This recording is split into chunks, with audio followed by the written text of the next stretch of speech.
So I hope this is clear, that understand they were already fighting for the independence, but the southern state, despite being in slavery from such a long time, they are defying the objective of whole American Revolution, right? So what were the main objectives of the northern forces? First of all, they wanted to prevent the Union. Second thing, abolish the inhumane act of slavery. Third thing, defend the democracy against the aristocratic slave power. And the blockade confederacy was to cut off the trade and control the Mississippi River to divide the southern states. Right, because this river was very important for the plantation. Right. Important results. Let's see. Politically, US emerged as a single indivisible union, okay, and any secession was declared totally illegal. What is important for you is the 13th Amendment over here, okay, which abolished the slavery throughout the US.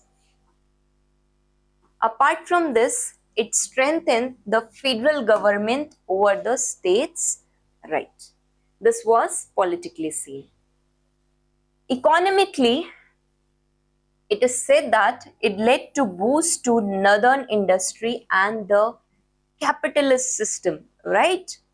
Now, northern industry, we have just discussed, it was a ship building industry, right? Or you can say the timber industry, and emergence of lot of banks. The conception of stock market had developed because the northern state already was a urban economy, right? While the plantation economy had collapsed in the south. Definitely less number of slaves, decrease in slaves is going to decrease in the manpower, and had to shift to the wage labor and sharecropping. Westward expansion accelerated under free labor ideals. Matlab, I will be a labor, but I will be having certain dignity to being a labor. That means I will have certain rights. Okay. Now, socially, we see here that first modern war, where we see railways, telegraphs, ironclads, and rifles were used. Okay. It demonstrated the power of the industrial war. It inspired the Europe and other countries in debates on democracy and the social change. Okay, what was significance of Abraham Lincoln? That he defied war as a struggle for the government of the people. Here we say democracy, by the people and for the people. This is a war for complete democracy, and it preserved the union. First of all, outcome, it ended the slavery and elevated the American ideals of democracy. Let's have a very quick recap, and then we will see the past year question which have been asked from this. Okay, causes were slavery. Morally it's wrong. Again, it became an economic issue with the southern states wanting to sustain it, right?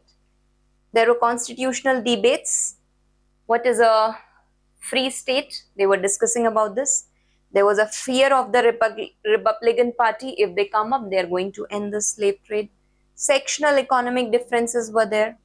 Urban and the rural, northern and the south, industrialized and the plantation driven. So, elections of Lincoln happened. Now, first, the seven, they secede totally from the Union and combined with other four. At the fourth Sumter, they have this war started. But what happens over here? Union blockade with its Anaconda plan, leading to all this. Further, you can just note down the Emancipation Proclamation. End of slavery. Again, I'm repeating, just remember the 13th Amendment over here. Preservation of the Union, rise of capitalism, strong federal state, and inspiration to the world. Is it clear? Now, one probable question, let's see here. American Revolution, okay, it was not merely a colonial revolt, but it was the first assertion of Enlightenment ideas in practice. Was it? What were the Enlightenment ideas we discussed? Human dignity, right? Entering into the age of reason, division for labor. Examine its impact on the consequent revolutions across the world. Definitely, French Revolution took inspiration from it, and discuss its relevance in shaping the contemporary ideas of democracy, equality, and the governance in today's world. Okay, so you can say that these were inspired by John Locke, natural rights, Rousseau, social contract theory, general will, consent, Montesquieu, where he talks about separation of powers, and with the Declaration of the Independence, it emphasized on these natural rights of liberty, equality, and popular sovereignty. Okay. Impact we have seen on the French Revolution, right? The republicanism and the people's sovereignty. What is the meaning of the word republicanism or republic? It means that you have a elected head, and people's sovereignty over here means that it is a general will or the consent collectively of the people. Also, we will see in Latin American struggles like Simone de Beauvoir.